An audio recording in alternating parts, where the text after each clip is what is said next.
presenters and our audience. And my name is Kelly Howe. I'm from Georgia Tech. And this session is about novel architectures. So today we are going to have 4 presenters, Ali Ibrahim, Ivan Fernandez, Bahar Askari, and Yao Sun. So we're going to listen to their presentations one by one. And if you have any questions, please feel free to type your question into the chat box, and we will have our presenter answer them after their presentation. All right, so let's warmly welcome our first presenter, Ali Ibrahim from University of Brain. I will start to share the video.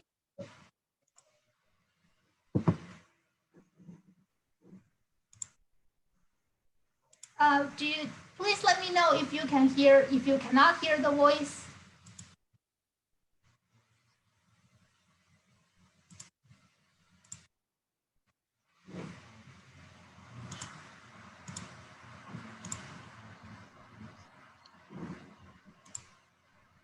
Hey, Ellie?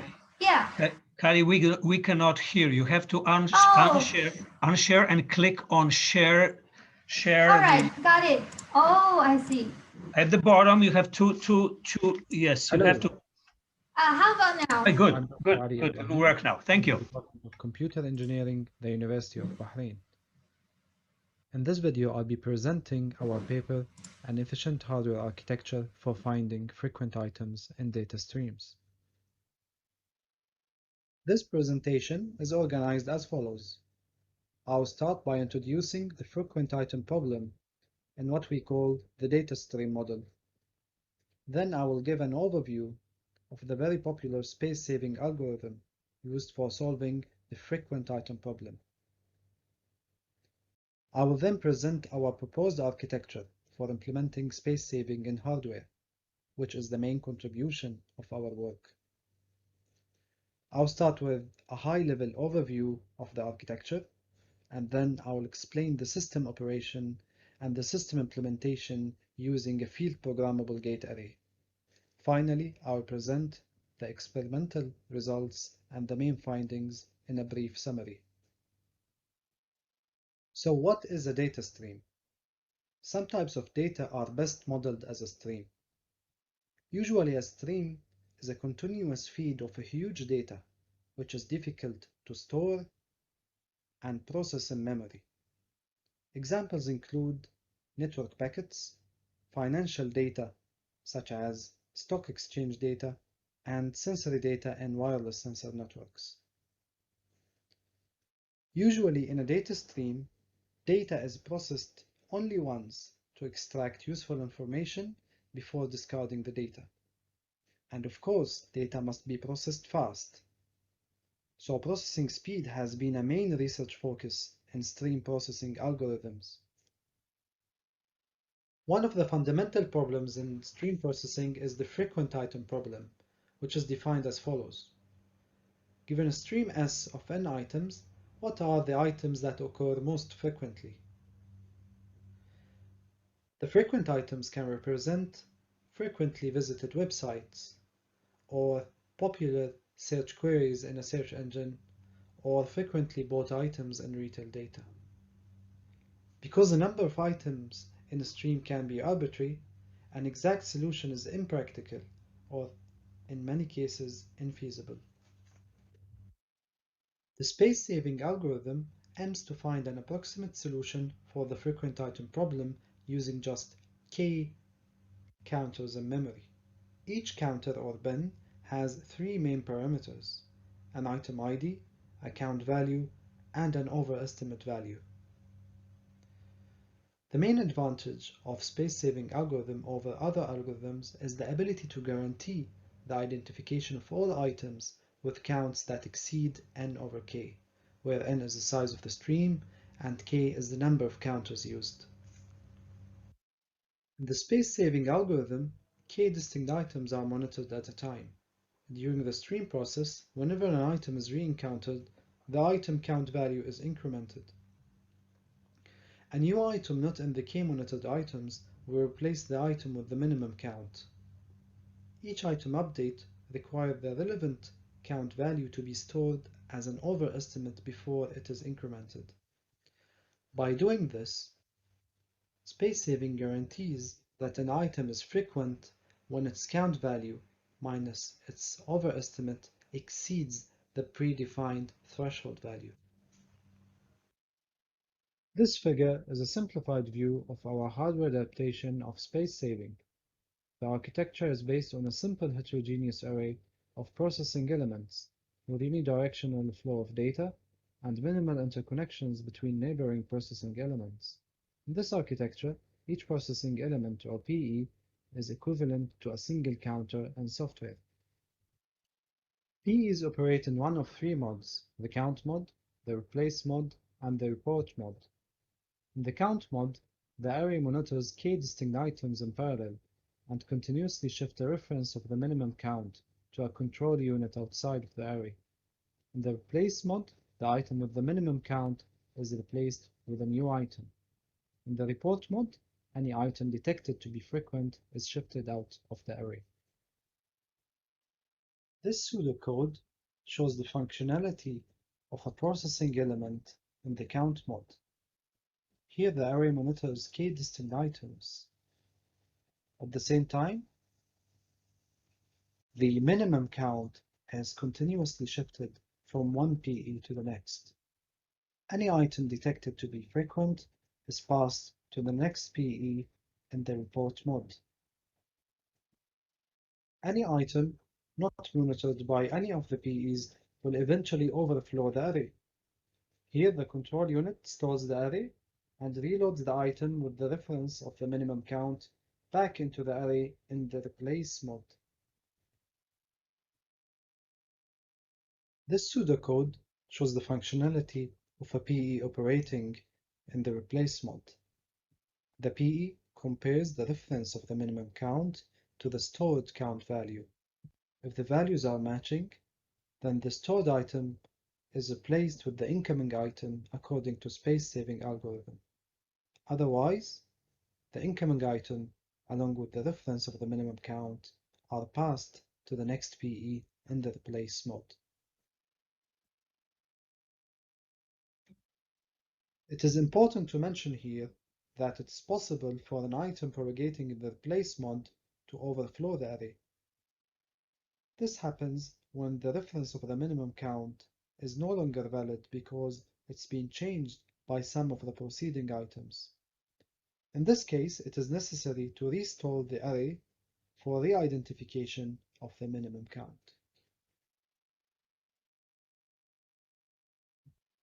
This table shows the resource utilization and the maximum clock frequency when implementing our proposed architecture in an Intel FPGA. We can clearly see that 40% of the FPGA chip is sufficient for around 1,200 processing elements, operating at more than 200 MHz clock frequency. This figure shows the throughput performance of our proposed architecture when implemented on an Intel FPGA. The results are obtained from simulations with 12 synthetic datasets, each of size of 1 million items. The datasets are based on a zip distribution, where the data skew and the number of distinct items are varied. Also, two real datasets were used for throughput analysis. These datasets are widely used by the data mining community for testing item set mining algorithms.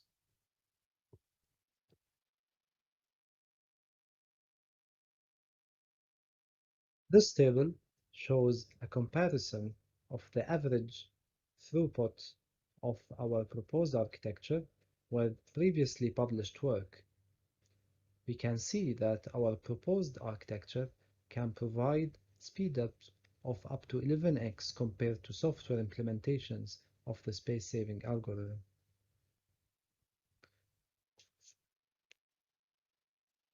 This table compares the recall and precision of our proposed hardware architecture compared to previously published hardware architectures. Since our architecture is a direct adaptation of the space-saving algorithm, the guarantee property is retained. This is not the case for the previously published hardware architectures. Also, the precision of the results are significantly improved in our architecture. In summary, in our paper, we presented the architecture of a hardware accelerator for the frequent item problem in data streams. Our proposed architecture is the closest hardware adaptation of the popular space-saving algorithm. It provides significant throughput gains compared to software implementations of the algorithms. Also, it provides significant improvements in precision compared to previously published hardware architectures. Thank you for watching. All right. Thank you very much. Hello. Hello, hi. Can you hear me? Yes. So thank you very much for your presentation. I think it's a very interesting topic, and it seems you reached very good results. And may I ask one question? That it seems that you chose the space sharing algorithm. And Yes. can you explain why you choose this space sharing algorithm? And do you do any modification of the algorithm in order to make it more hardware friendly? Okay, thank you for this question. Actually, the main reason we chose the space-saving algorithm for hardware implementation is its good precision. For the same number of counters, out of all the counter-based algorithms, I would say that space-saving algorithm has the best precision. And since we are mapping each item to a single PE, it's very important that we have the best precision out of the available resources we have. So we are implementing our design, and for example, in an FPGA, we have limited reconfigurable resources. So precision is very critical when you are implementing in hardware. So that this is the main reason. And no, we did not modify the algorithms. So it's a direct adaptation of the and this is one of the main contributions, actually. All right, all right. As a follow-up question, do you see any opportunity that you can achieve higher hardware performance if you do some modification for the algorithm side? Can you repeat the question? I mean, do you see any opportunity that can improve the FPGA performance if you actually do some modification on the algorithm side?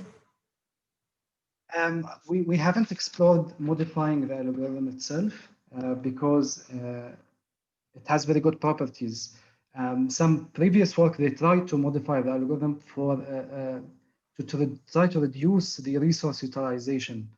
But when they did this, they sacrificed the precision.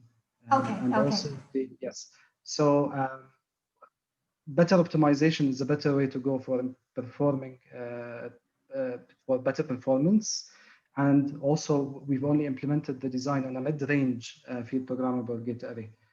I would say that implementing this in a higher end field programmable range array would, of course, result better throughputs. Okay, cool. So put the accuracy on a very high priority in this work. Yes. Yes. All right, great. Thank you for your excellent presentation. Now let's move to our next presenter. Thank you for having me. Thank you.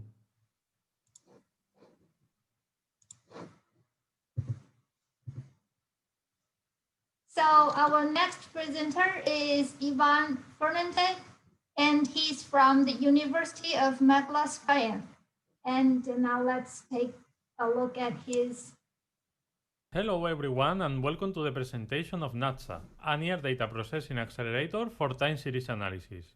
I'm Ivan, a third-year PhD student at the University of Malaga, Spain, and this work has been done in collaboration with people from Safari Group at ETH. Here is the executive summary of my talk.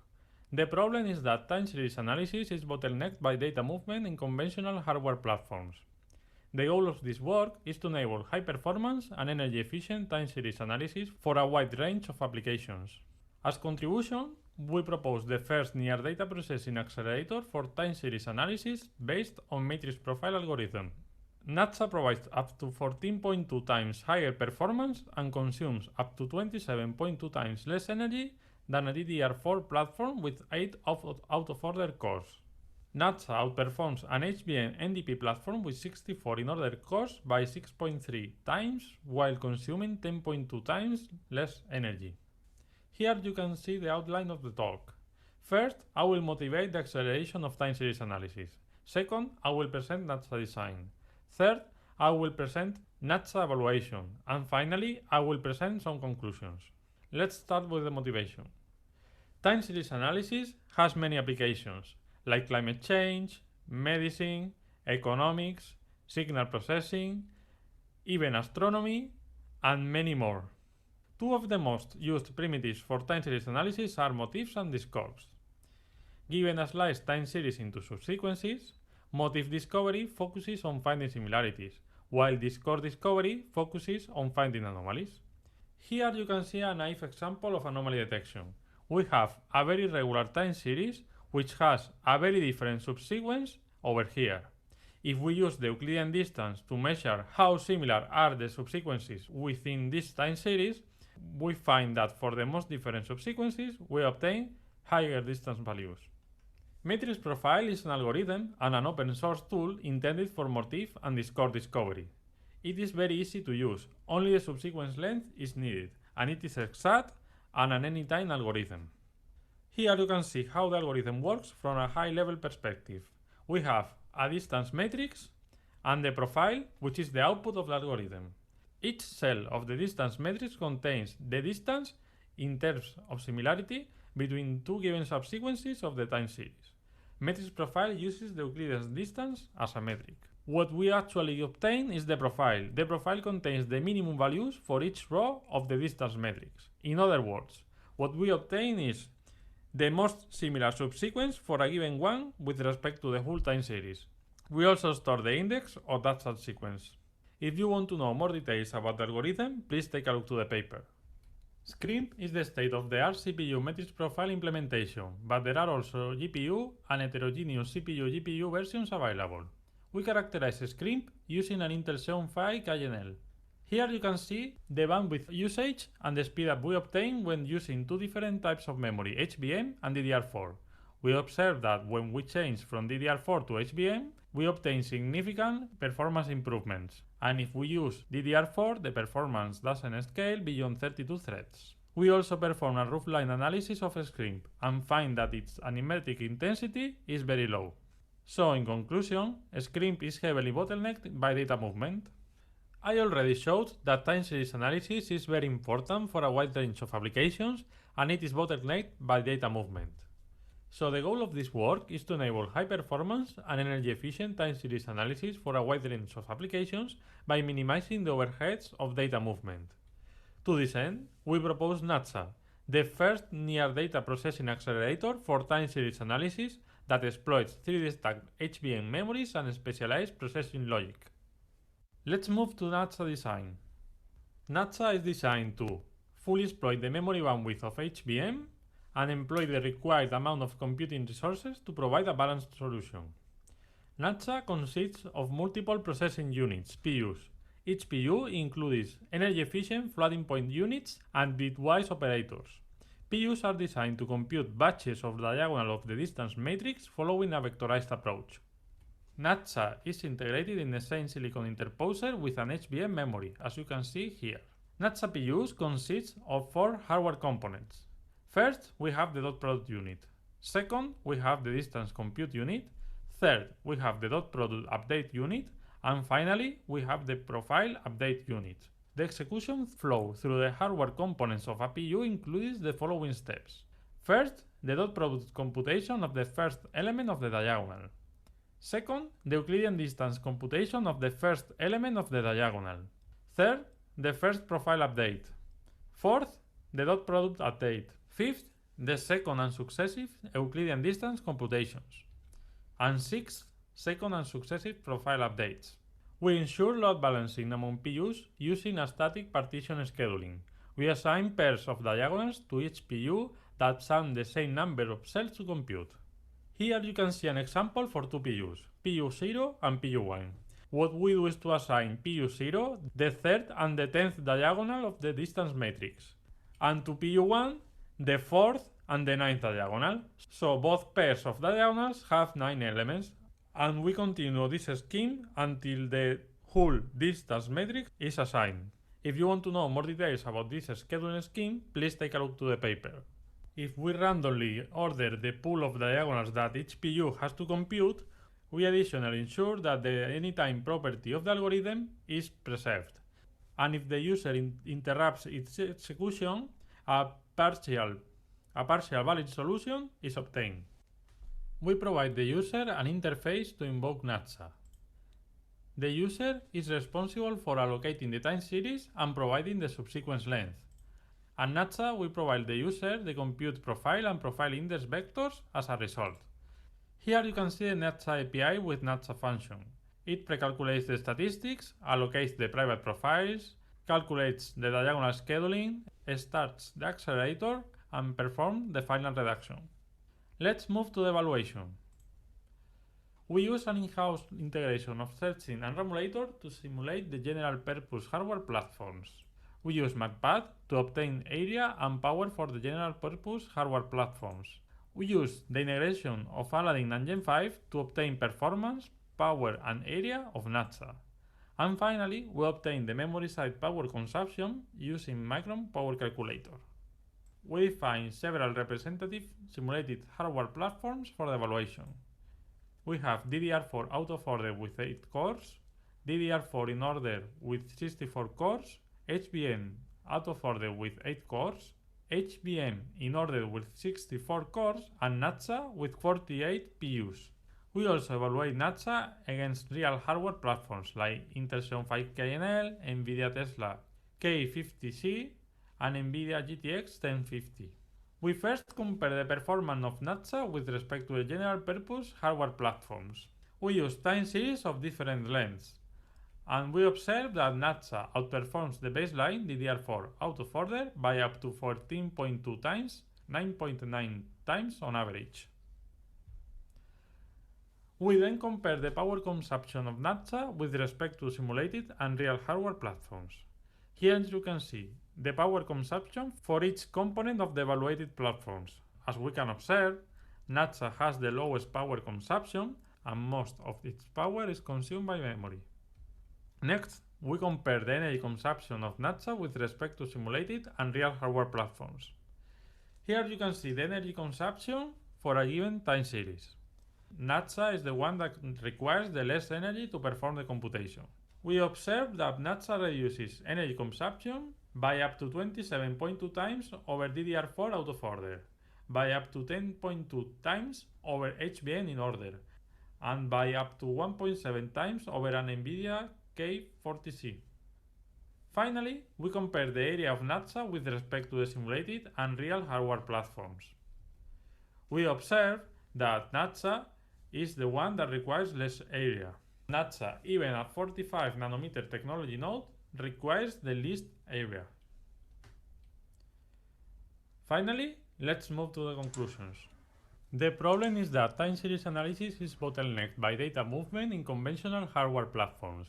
The goal of this work is to enable high performance and energy efficient time series analysis for a wide range of applications. As contribution, we propose the first near data processing accelerator for time series analysis based on matrix profile algorithm. NATSA provides up to 14.2 times higher performance and consumes up to 27.2 times less energy than a DDR4 platform with 8 out-of-order cores. NATSA outperforms an HBM NDP platform with 64 in-order cores by 6.3 times, while consuming 10.2 times less energy. So that's all from my side. Thanks for your attention, and I'll be happy to answer any question you may have. All right, thank you very much, Ivan. Thank you for introducing this excellent work, NATSA. And we see very important speed ups comparing to other hardware platforms. So again, if the audience has any questions, please feel free to type them in the chat box. And I personally have one question that it seems you also compared with some HBM-based hardware implementation, and your work is also based on HBM. Is that correct? And where do you see the major improvement in your design compared to the other HBM platforms? Well, thanks for your question. The major improvement that we can see is that the energy consumption is reduced very significantly because we use specialized hardware units for performing the floating point operations that Matrix Profile requires. And yes, we obtain both energy and area improvements in that sense. Yeah, so what's their implementation on their hardware platform using the same HBM hardware? What, can you repeat the question, please? Do you have a clue that, for example, you compare to the other HBM device and you significantly outperform them? And how did they implement these algorithms on their platform? Because those HBM platforms are based on general purpose cores, and they have a lot of overhead that we don't need for the actual matrix profile computation. That's where the benefits come from.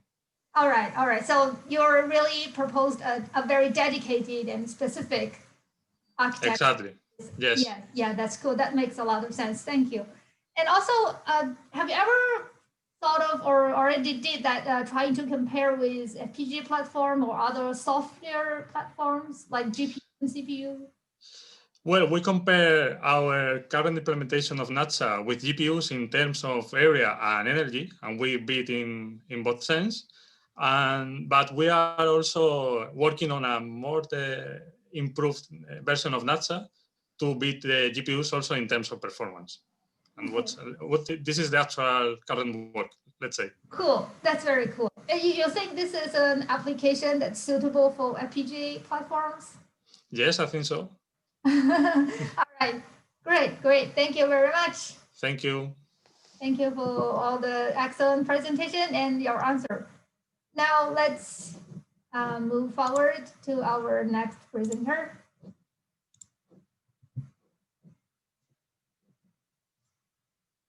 So our next presenter is Bahar Asghari and from Georgia Tech as well. And now let's take a look at this amazing presentation. Hello and welcome to my presentation. I am Bahar Asghari from Georgia Tech. In this presentation, I introduced MESA, a fast and scalable systolic array for matrix multiplication.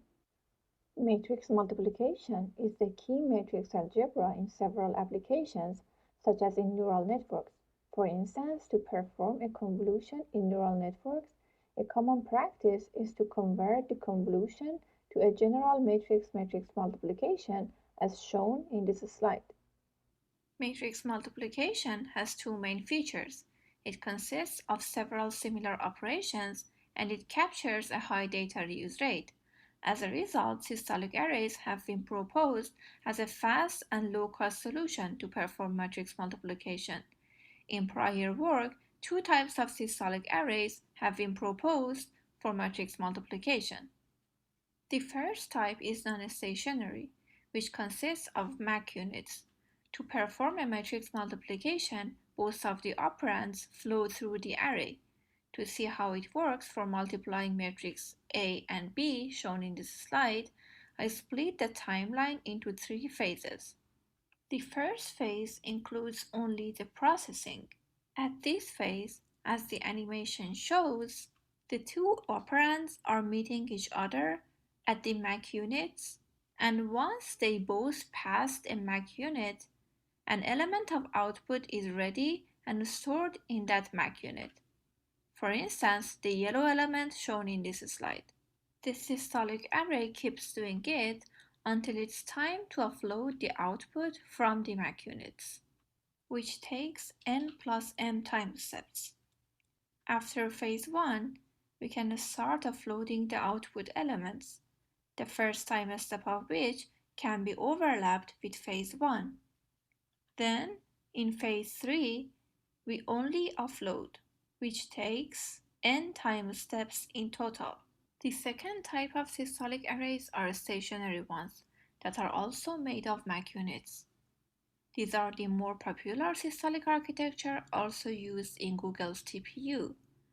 Here, one operand, for instance B, stays in the MAC units during the multiplication.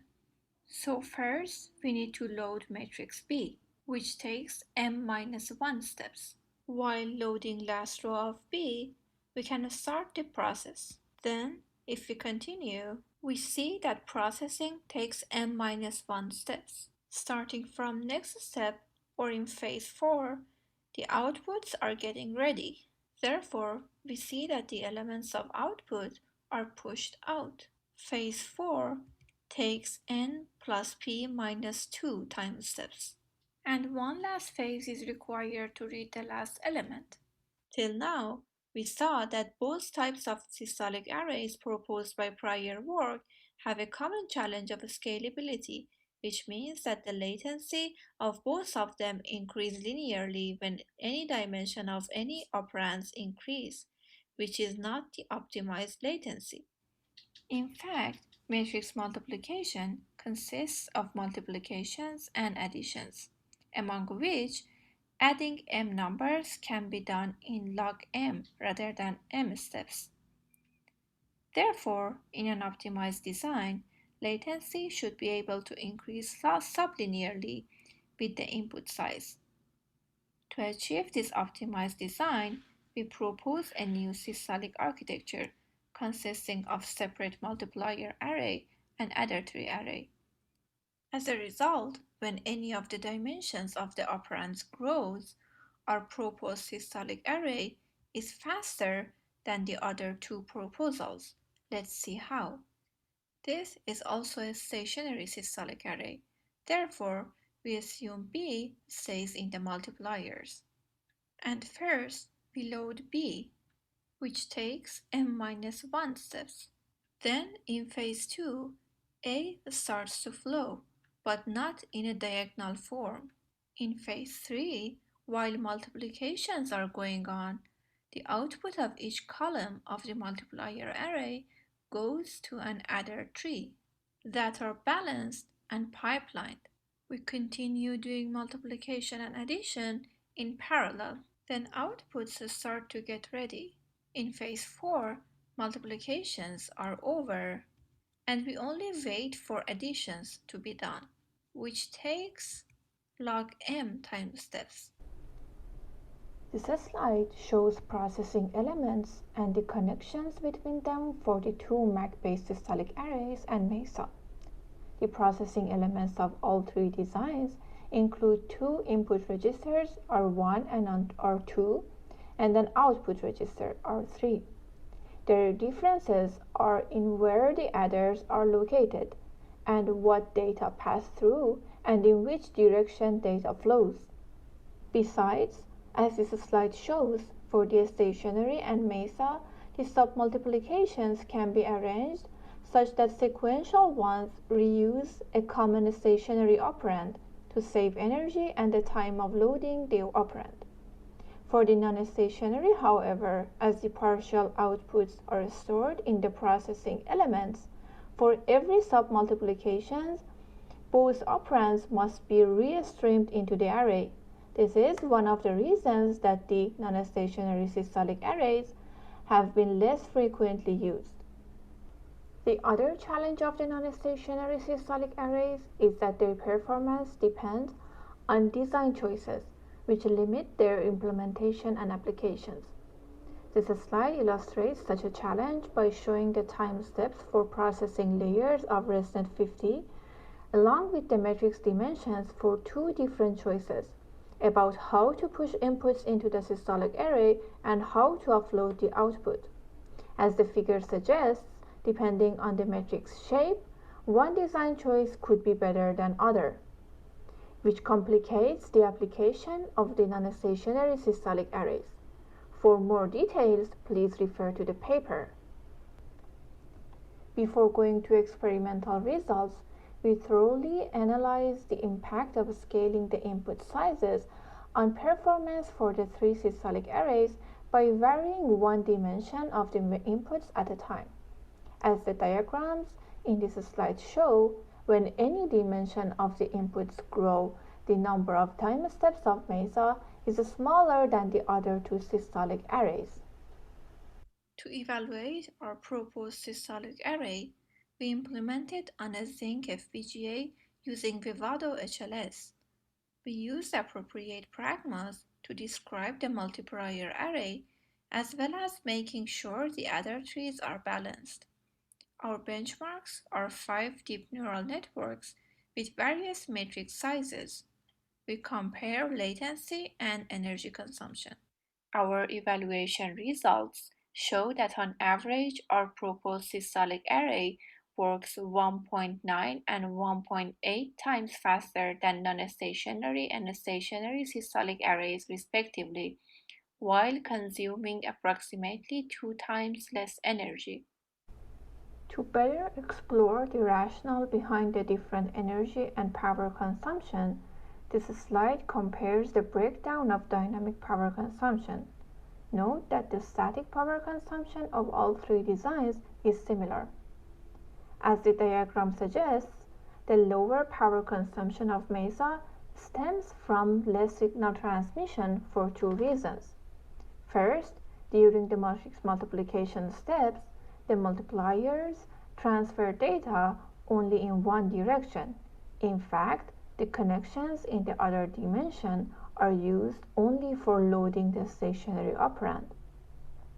And second, the topology of the adder tree reduces the transmission of data across the processing elements. In this presentation, we saw that systolic arrays have seen significant interest because of their unique interconnection that satisfies the unique requirement of data reuse in matrix multiplication. Although the systolic arrays in prior work offer high throughput, their latency is not optimized. To optimize latency, we propose a new systolic array consisting of separate multiprior and adder tree arrays, which works faster than prior proposals. All right, thank you very much for presentation, Bahar, and welcome to the Q&A session. Hi, Kaylee. Sure. Hi, hello. I think we have one question from the audience that you can also sit yourself on the chat box. So reduction tree is also used in Murray. So does MESA outperform that previous work? Yeah, that's a good question, actually. Yeah, both Murray and MESA use adder trees, but I would say that the main difference is in the reconfigurability. I believe the main point of Murray is in reconfiguration. But if we compare like apple to apple, and if assume that we use the same adder tree just for like inference and for same number of PEs, I mean the latency of both should be the same, but I mean they have other differences that that make them different. All right, thank you. So Sure. I'm wondering, have you ever tried to evaluate the resource overhead for your MESA design? Yeah, of course. Thanks for asking. So in terms of your resource utilization, in terms of number of flip-flops in FPGA and as well as LUTs, lookup tables, MESA is slightly better. I mean, you're utilizing less number of them. However, they are actually very similar because in either configurations, both of them use the same number of multiplications and same number of adders. So they are almost similar, but they use them in different configuration. Okay, cool, very cool. And I have another question that does this MESA systolic array require design space exploration for its configuration given any size of a matrix? For example, the input, the size of your array given any input size of a matrix. And configurations. Sure. If I understood your question correctly, you mean that if the size of the input changes, do we need to reconfigure our hardware or not? The answer is no. And actually, it is. I mean, MESA, similar to like other stationary systolic arrays, is really flexible in handling different size of inputs. You can like break them down and then just break the input down and then save one operand in the systolic array and then stream the others through it. However, as I believe I also mentioned in my presentation, it is not the case for non-stationary systolic arrays in which you need to, you cannot keep anything in the systolic array, so you need to restream at each of the partitions of your input. But I mean, the answer to your question is no, and actually it is flexible to running different sizes. Thank you. It is very cool. Sure. I have a lot of time, but the last one question that you focuses on the latency, right? Do you have any remarks, comments on the throughput of your design? Sure, thank you for asking. Actually, it is the main motivation of our paper that we focus on latency. In terms of throughput, since throughput depends on the shape of the systolic array as well as how much like memory bandwidth we have available, we can configure all these systolic arrays to have the same throughput. But at the, in a configuration that they all achieve the same throughput, the latency of MESA would be the lowest. But I mean, latency is not something that MESA is optimized as, but also it is not making it worse. So it could be similar for all of the configuration if their size is similar and if we give them same amount of memory bandwidth. Cool. That is very cool. Okay, thank you very much for your presentation. Thank you, Kaylee. Answers. Sure. All right. Now let's move forward to our last presenter, Yao Sun from University of Florida about QuPAA. Now let's take a look at this.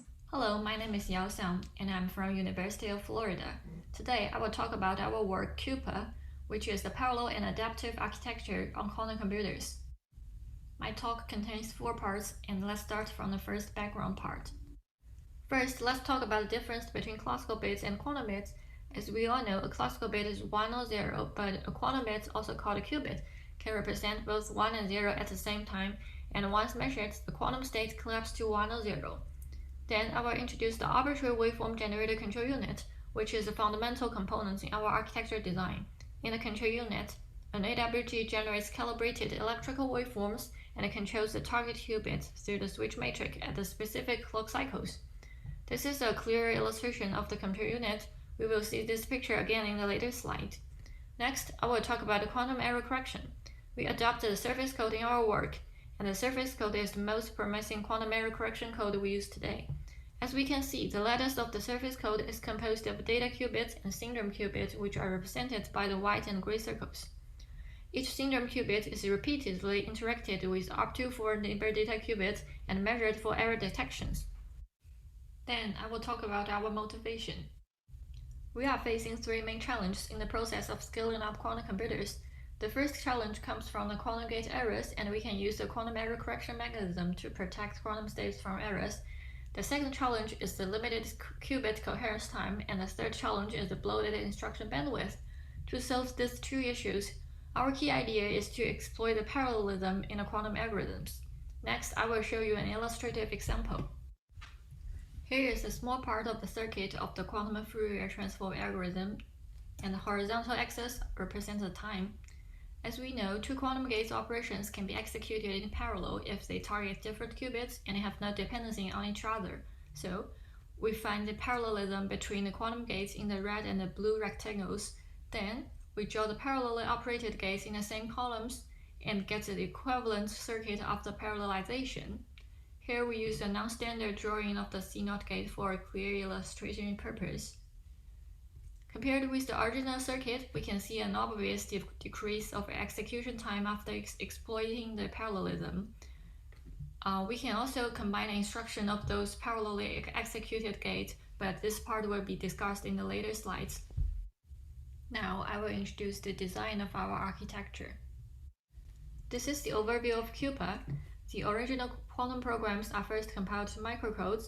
Then we exploit the parallelism among the microcodes and transfer them to memory and microcode stream files.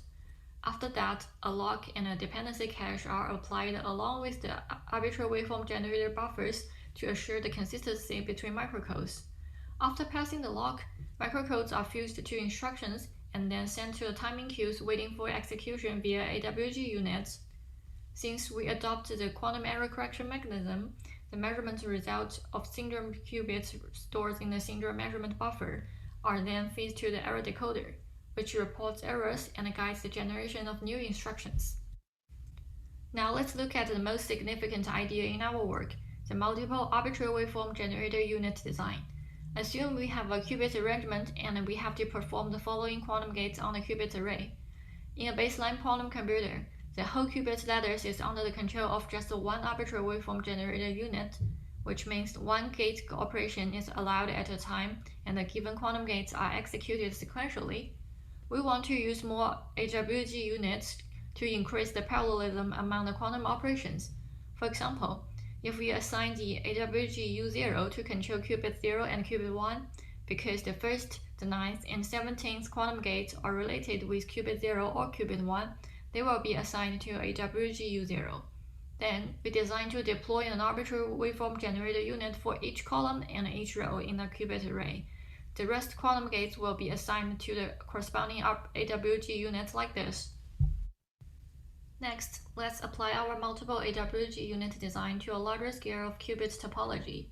This lattice has 16 columns and 5 rows. We designed the AWG units for each row. Here we choose to divide the 16 qubits into 4 groups and deploy an arbitrary waveform generator unit for each 4 qubits. Then we assign an AWG unit to control the 6 qubits locating at the intersection between the 4 groups. Up until now, we've constructed a 2-layer AWG unit architecture. This architecture is the core of our work and brings us higher parallelism among quantum operations. To help save the instruction bandwidth, we proposed a flexible instruction set called QFIS and designed a microcode translation mechanism to generate quantum instructions adaptively. All kinds of instructions have an opcode with length of log base 2 of m bits, where m represents the types of all different quantum operations in a program. For the example qubit array we have introduced in the previous slide, if we want to operate the first microcode HQ0, which applies an H gate on the qubit 0, assume there are 8 types of quantum gates in the whole program and the opcode for H gate is 000, refers to the instruction set definition. A single qubit gate instruction requires a qubit address after the opcode field.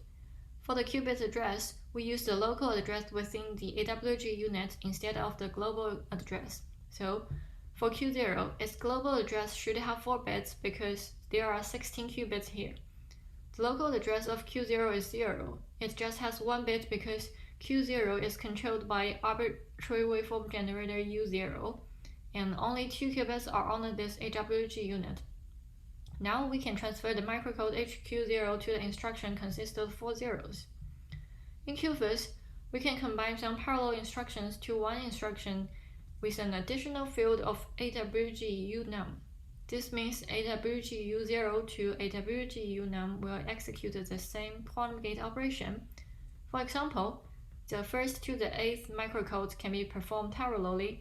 They contain the same type of quantum gate operation, and their operating qubits are the first qubits in each AWG unit. So, they have the same local address of 0. As the 8 AWG units are working together, the AWG UNUM field should be 111. So, we can combine the first microcodes to just one instruction like this. The instruction of a 2-qubit gate requires 2 qubit address code fields and have a similar use of the AWG UNUM field for complex instructions. If we define the opcode for the C0 gate as 111, the 9th microcode can be transferred to the instruction of 11101. Since the 9th to the 16th microcode can be executed parallelly, they can be combined into one instruction like this. Now it's time to show some evaluation results of our work. We select 6 quantum workloads deriving from Scaffold Toolbox, and we evaluate our design via these 3 metrics. For each benchmark, we deploy the AWG units with 3 different configurations. Simply speaking, configuration 1 utilized the most AWG units and configuration 3 use the least AWG units. The results of the required coherence time are normalized to the baseline, and our QuPAA reduces 25.9% to 97.4% requirement of the coherence time compared to the baseline. The lowest reduction comes from the GSC workload because it adopts the minimum number of AWG units. The CN workload has the highest reduction of coherence time requirement because it used the most AWG units among all the workloads. For a similar reason, results on the configuration 1 is always the best for all benchmarks. The results of total instruction length are also normalized to the baseline. The improvement of total instruction length mainly depends on the parallelism among quantum operations, so getting more AWG units could take more advantage of our operation fusion mechanism. For the average concurrent qubit usage, we achieved up to 38.3 times improvement. For each workload, the qubit usage increases when more AWG units are attached. In general, we demonstrated the optimization on the 3 metrics. All the improvements are mainly credited to the higher degree of parallelism achieved by applying our multiple AWG unit architecture. Finally, let's conclude our main contributions. First, we propose a new quantum computer architecture named QuPAA. This architecture is equipped with multiple layers of AWGs, which introduce higher parallelism among quantum instructions. Second, we propose a flexible instruction set called QFIS and design a microcode translation mechanism to generate quantum instructions adaptively and help our QuPAA to save instruction bandwidth. Third, we propose a microcode streaming mechanism to help control the instruction flow. This mechanism avoids the data dependency and ensures the correctness of parallel execution. Actually, the third point is not discussed thoroughly in this slide because of the time limitation. You can read our paper if you are interested in that. Okay, that's all for our work. Is there any questions? All right. Thank you very much for this excellent work. I think this is a very comprehensive and intensive work and involves a lot of details. I'm pretty sure a single presentation is not going to cover it. And we're probably going to have to find more in your paper. If there's any questions from the audience, please feel free to ask. And I'm very curious about the data dependency analysis. So would you like to elaborate more about how do you guarantee the correctness of the parallelism and how do you analyze the data dependency given the quantum application? Okay, can you hear me? Yes, we can hear you. To make sure we can perform the parallelly operated microcodes correctly, we use a lock before we send the microcodes to the Fusion Engine, and for a quick review of Fusion Engine is to fuse the microcodes to the instruction, and in the lock we use a dependency matrix, and in this matrix we set an element on the ith row in the jth column to 1 if the ith microcode has a dependency on the jth microcode, otherwise the element will be 0. So we can pass the microcode through the lock and send it to the Fusion Engine only if the elements on the ith rows are all zeros. Since multiple microcodes are allowed to pass at a time, and after making sure there's no dependency between the passed microcodes, we can then combine the parallelly operated microcodes into the combined instructions. And this will also both save the execution time and the bandwidth for the instructions. Okay, cool, fantastic. So this is done during compilation time, is that correct? So before the application starts. Yeah, you can say that. Yeah, sure. All right. We have a question from the audience that can you apply the proposed approach to other topologies than lattice-based topology? Yeah, that's something I want to ask too. For the lattice-based topology, if you are saying about the superconducting technology, and for the other technology, I suppose you are saying about the ion trap or something like that. Or I'm not sure whether you are saying the ion trap or the quantum annealer, or I want to make sure what technology you are talking about, because lattice-based technology is included the superconducting and the ion-trapped technology. So I want to make sure what kind of technology you are talking about. So our audience, if you could further. Okay. Basically, for what I know, all the quantum computers now, what the hardware we have now are based on the ion-trapped or the superconducting technology, and the difference between the two technologies are that the superconducting technology have limited connection between qubits.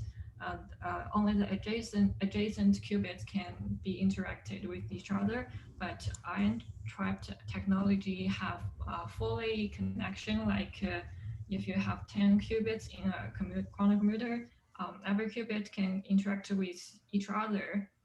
So because the principle of our architecture is to exploit the parallelism, and we believe this kind of improvement can be applied to all the lattice-based technology, because only if you want to perform different instructions in quantum algorithms, you can always find a method to exploit the parallelism and improve the performance.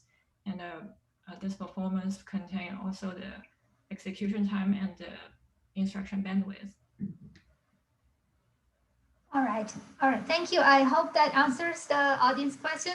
I am also myself is wondering that in your work, you kind of fix the topology of the AWG units. So one AWG unit is taking care of 4 qubits. Is that correct? Yeah, but this number can be changed depending. Yeah, right. Yeah, that's what I'm wondering. That did you try any other configurations? You talked about 3 different configurations. Is that what you're changing for this AWG arrays? Yes. All right. So is there any chance that you can dynamically adapt this AWG configuration based on different applications?